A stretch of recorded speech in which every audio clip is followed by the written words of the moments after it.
What if the answer isn't hustle harder? Right? Because you were never meant to live that way, overstimulated, overwhelmed, just always on the go, constant, constant, constant. You weren't born to chase likes, to hack time, to measure your worth by how much you got done in a day. You were born to move with an intuitive rhythm, to create with ease, to feel alive in the act of becoming.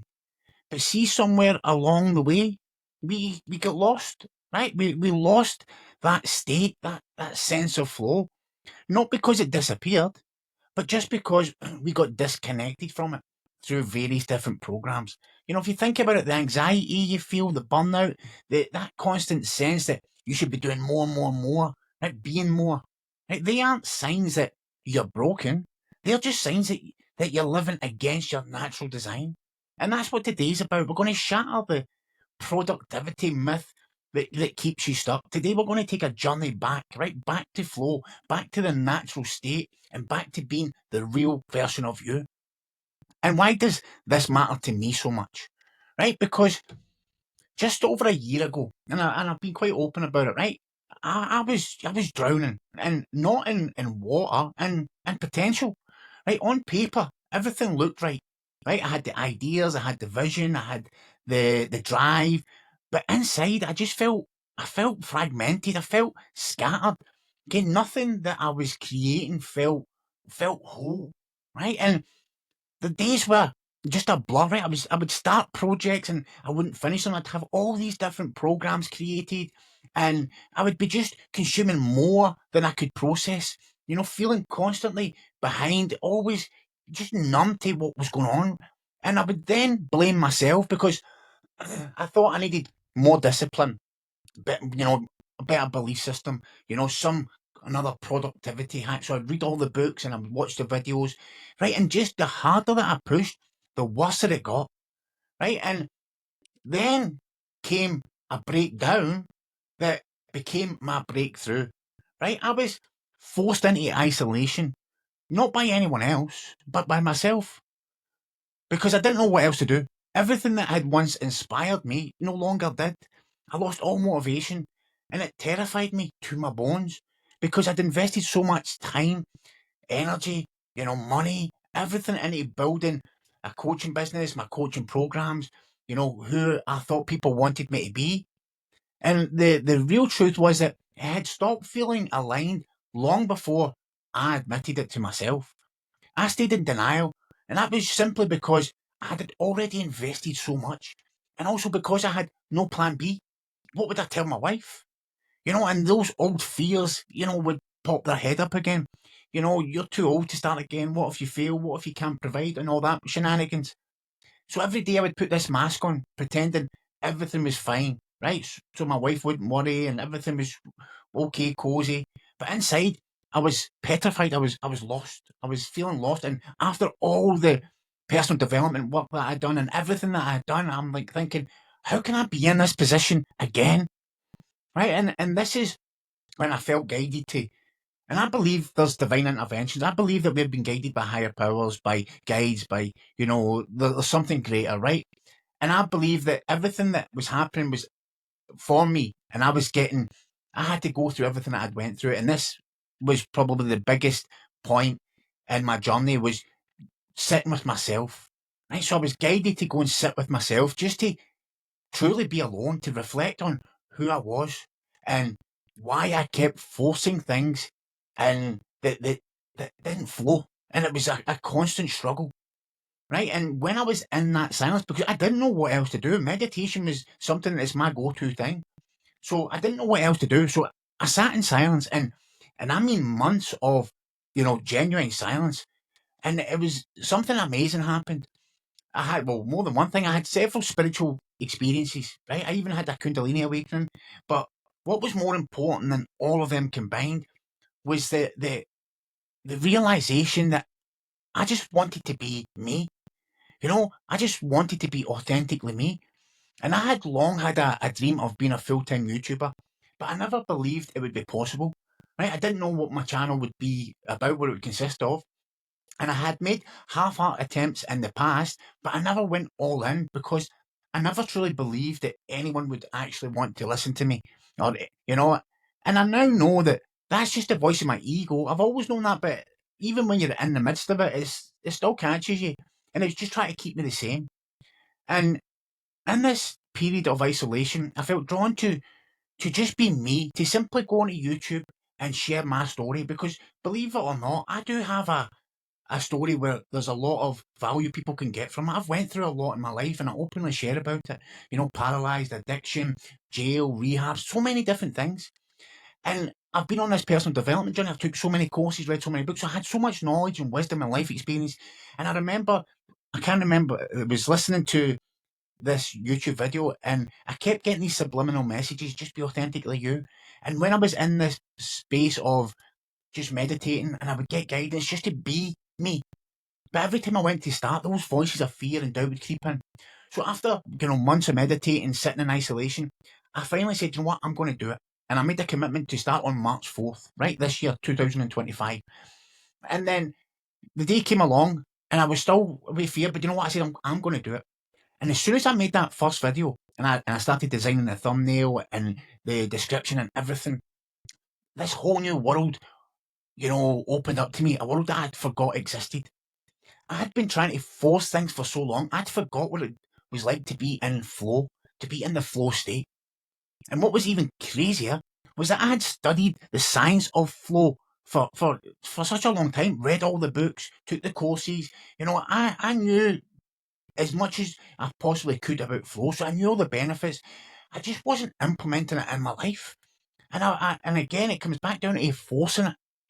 So this time along, it was just my intention was just simple.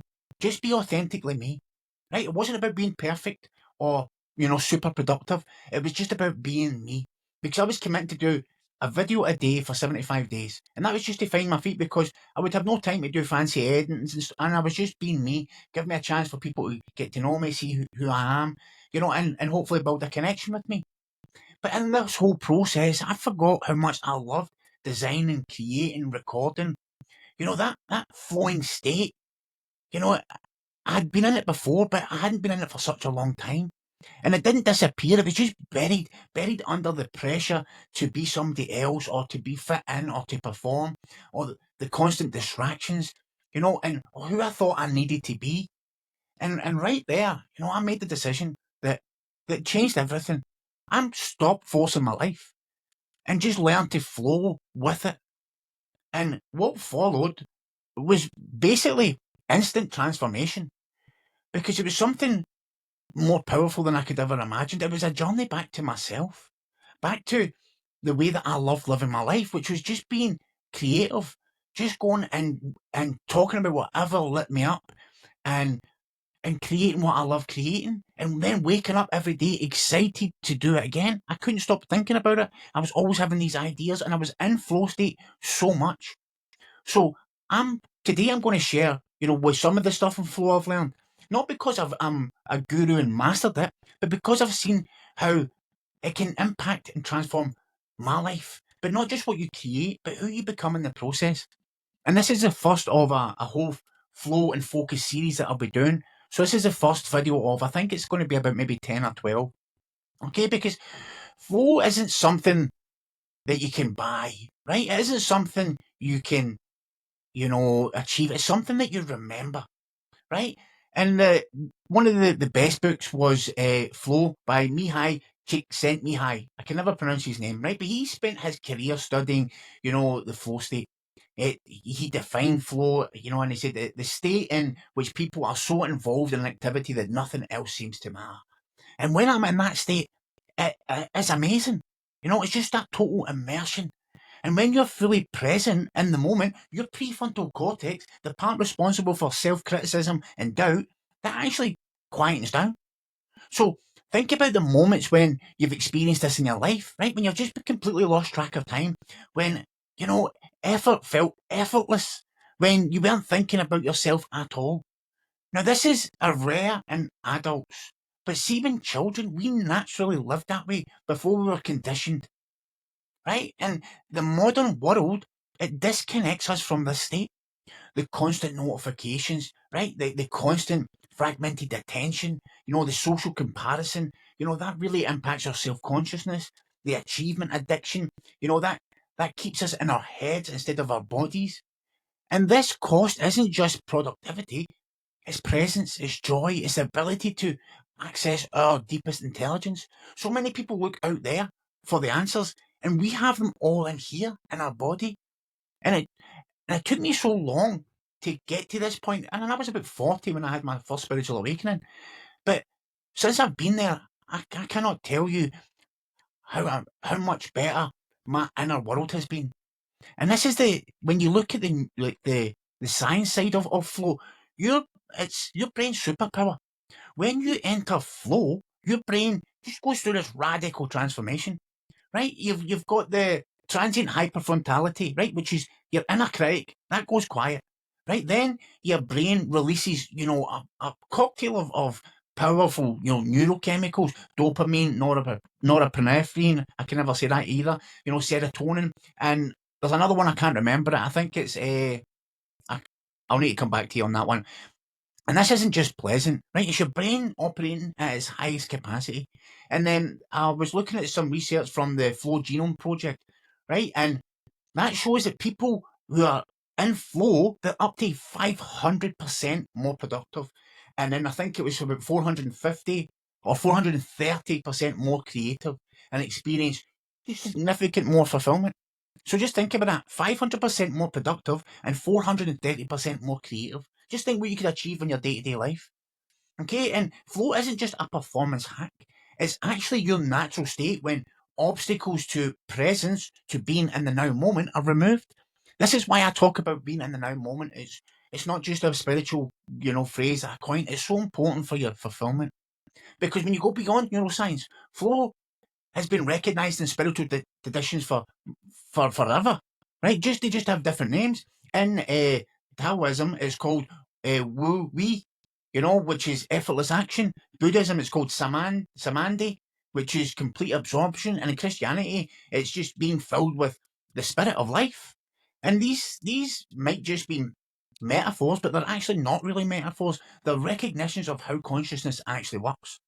Because when you're in flow, you're not operating from ego, from that constructed sense of self that needs validation and control and wants to keep you limited and the same. You're operating from what Carl Jung calls is the self, your wholeness, your essence. This is why flow feels like freedom. Right? In those moments, you're not trapped in the stories about who you are. You simply are. You're just flowing with life. And then from this place, this flow state, your authentic purpose will naturally emerge.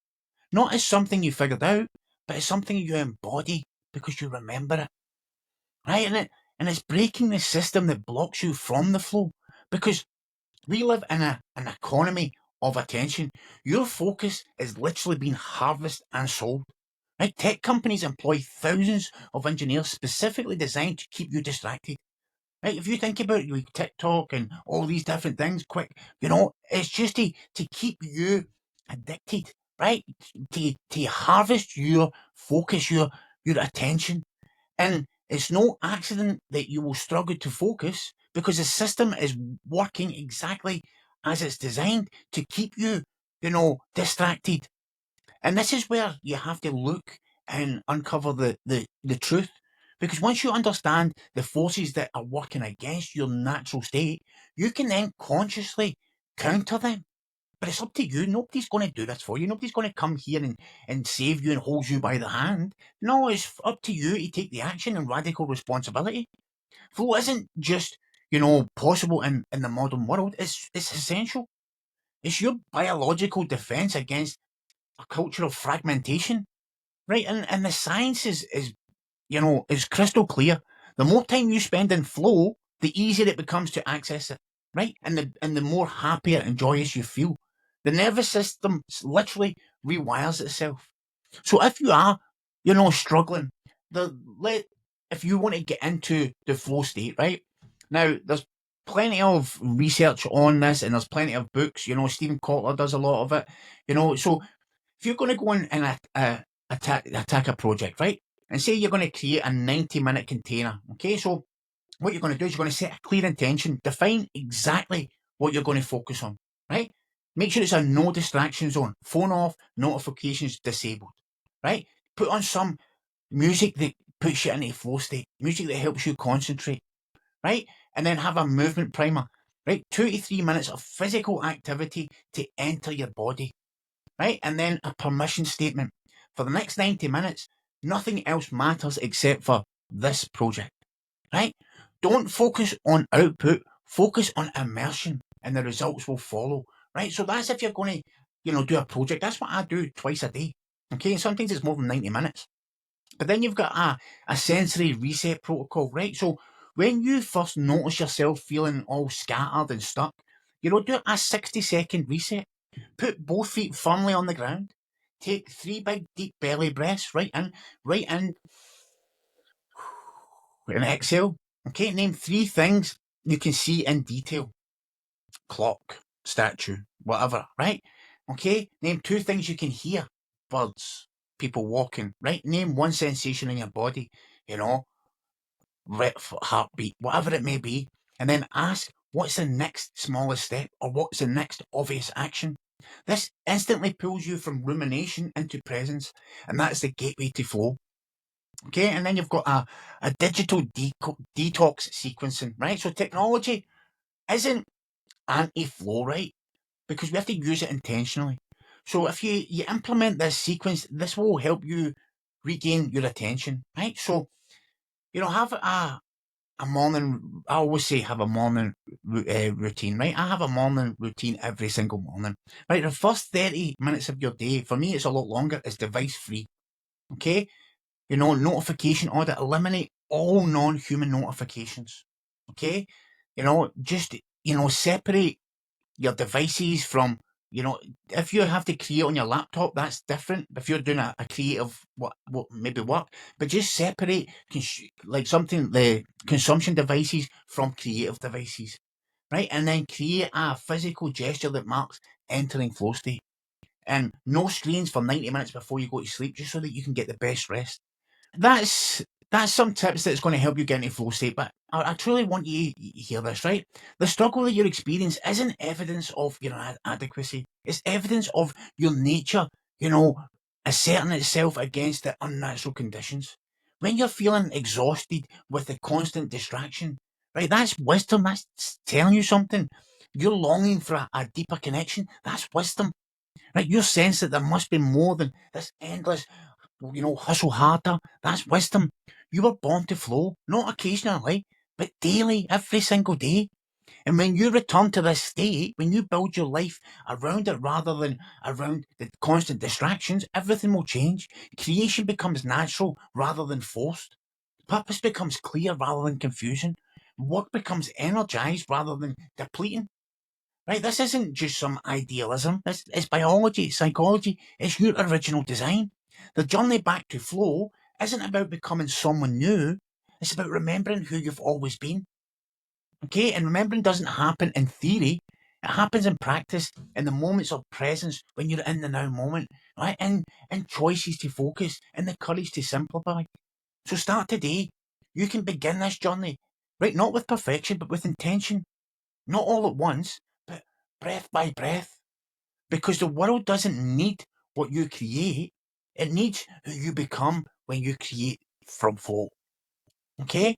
And if this resonated with you, right, I really invite you to, first reflect and share. In the comments below, tell me 1 activity where you naturally experience flow.